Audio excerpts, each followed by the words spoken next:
তোমরা কখনো দেয়ালকে হাত দিয়ে ঠেলে দেখেছো? কি হয়েছে? দেয়াল তো একটুও সরেনি, কিন্তু হাতে ব্যথা হয়েছে। কেন বলো তো?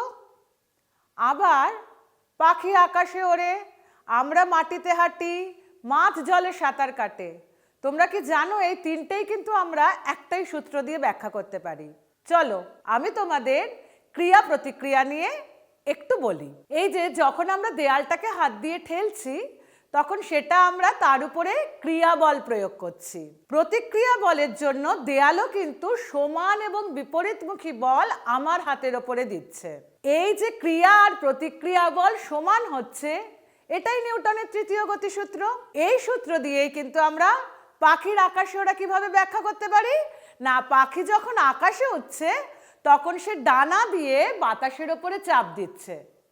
বাতাসও কি করছে? সমান আর বিপরীতমুখী বল পাখির ডানায় দিচ্ছে।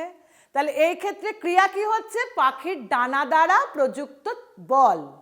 আর বাতাসের যে বল প্রযুক্ত বল পাখির ডানায় দিচ্ছে সেটা হলো প্রতিক্রিয়া। একটা জিনিস কিন্তু মনে রাখবে, ক্রিয়া আর প্রতিক্রিয়া দুটো আলাদা বস্তুতে একই সময় কাজ করে।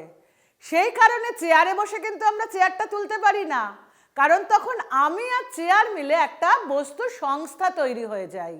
এই জন্য সব সময় ক্রিয়া প্রতিক্রিয়া বল সমান বিপরীতমুখী হয়ে থাকে। আচ্ছা, তোমরা এবার বাড়িতে লিখে আমাকে জানাও যে মাছেরা যখন জলে সাঁতার কাটে বা আমরা যখন মাটিতে হাঁটি, তখন আমরা কে ক্রিয়া বল প্রয়োগ করছি আর কে প্রতিক্রিয়া বল প্রয়োগ করছি। উত্তরের অপেক্ষায় থাকলাম কিন্তু।